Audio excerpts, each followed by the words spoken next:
Hey guys, Laura back at you from Louisville, Kentucky this time, and we're at the Mercury Ballroom, joined by Dave Moody from America's AC/DC tribute band, Thunderstruck.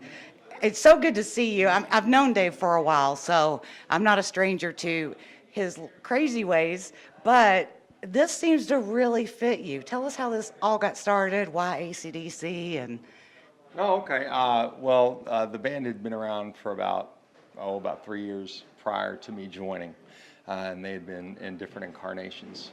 One was called Bonfire, one was called Riff Raff, and then at some point, their singer decided that he didn't want to do it anymore. He had found religion, so he decided that he didn't want to do it anymore, which is fine. So they gave me a call. And at that point, I really wasn't doing anything. Musically, I was kind of searching for my next project. And so they give me a call, and we get into a room over at Mom's Music, which is right over in Jeffersonville. right. And the next thing I know, it was just magic. It just started happening.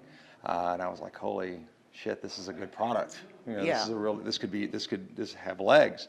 So the next thing I just started thinking about it. I'd never been a singer. I'd never been a front man.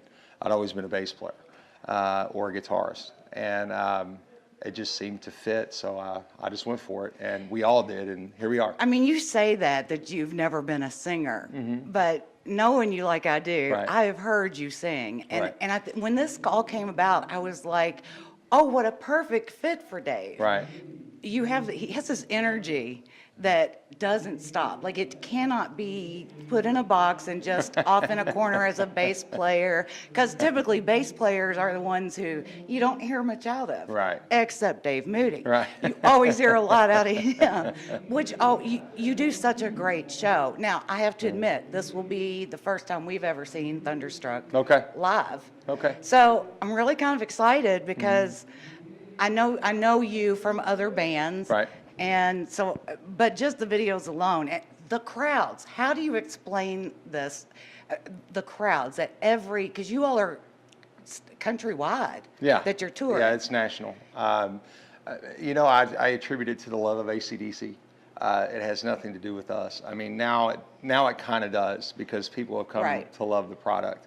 But initially, it was all about the love of AC/DC and to see if these bastards can do it. Right. So they would show up Yeah, to just either to throw stuff at us Right. or laugh at us. Right. Whenever they really saw what we was doing, they went, holy shit, Yeah. okay, these guys Yeah. mean it. Yeah. And we try to show it as much respect as we possibly can, and we give it every ounce of energy that we possibly can every time we step on stage. It does not matter how many times we play the songs. It does not matter how many times we do the show. We go out with the same intensity, and people appreciate that. So I attribute it all to the love of AC/DC and our passion to deliver that product and the way that they remember it. So I think that's what it all boils down to. A bunch of fans getting together. I say it every night when we play.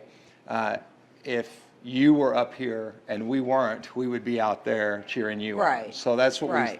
and we mean that, because we So just love it's- AC/DC. It almost is like, because the other thing I was thinking is it has to be, and I mean this in the best way possible, a cult following to a certain extent of AC/DC fans who just want to continue to feel that the music and pack these houses with somebody who comes and does the music and the Sure. band justice. Well, So- I say this all the time. The thing about AC/DC fans are it's little old ladies to little kids, and it's people just getting their teeth and people losing their teeth. It's everybody in between. It does not matter. It's everybody. And you'll have somebody in the audience that's 5 years old, and you'll have somebody in there that's 75 years old. So Yeah. it really is that broad of a demographic, and it's so much fun. The family atmosphere that's around it, the great vibe that it gives, the energy that's in the room, you can't deny it, and it's just a lot of fun. When we get up there, we just start punching in the face. It's just what we do. Well, and I have to bring this up because I read this recently on Facebook, on your Facebook, about you finally got your moment of a protester. Oh, yeah.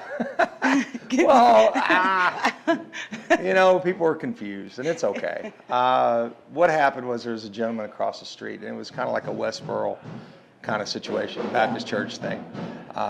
Sorry, we're sound checking. But the guy was across the street, and the owner made me aware of it, and it was in this little town of Versailles, Indiana, or it was Ohio. It was Ohio, and the guy was across the street. He was wearing a sandwich board, and "You're going to hell," and he was yelling in a microphone at people, and clearly confused. And I walked out to him and basically invited him to the show. And he called me the devil's seed and said that I was wickedness and awful and hateful and going to hell. And all right, so do you want to come to the show? What do you want to come see? Yeah, so basically what I did was look at him and say, hey, I'm a Christian too. I'm pitching on the same team. Right. You're not on the same team. You're going. It was pretty funny. But I shook his hand. You could check that off your box now. Yeah. So I got to. It's cool to have a protester. 47 years, and you made it to that point. So Yeah, now that one's off the box. It felt pretty good. Now we just need to look down the list and find something else. Give him some more first. One thing I will say, everybody's getting ready to sound check, so we're going to wrap up because I guess they do need their lead singer.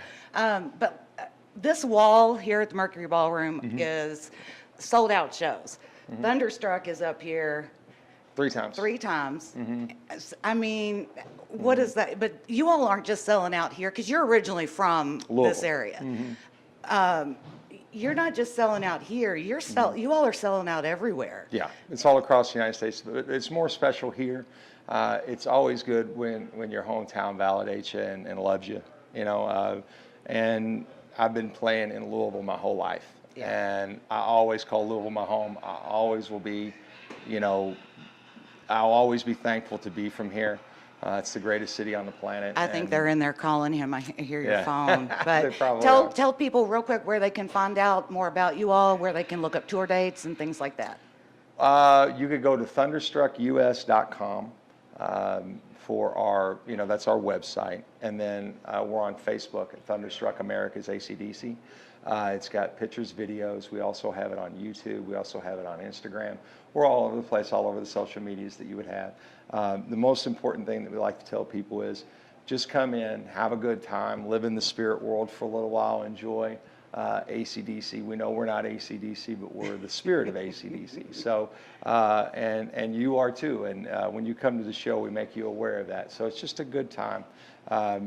We're not pretending to be anybody. We're just who we are, performing the music at a high level, and hopefully you're enjoying it just as much as we are. So. And I'm going to throw this out there because I got a little scared when I saw him for the first time tonight. I hadn't seen him in a while. His hair is under the baseball cap. The hair's not gone. I was like, did Dave cut it? No. How's he going to work that? Right. It's still there. Yeah. It's still there. Dave, thank you for taking time with us. Oh, no problem. We look so forward to seeing the show. And you all make sure you check them out. Get to a show near you. Come to Louisville, see them. Wherever. They're everywhere. All over the United States. Yeah. Okay. See y'all later. Bye.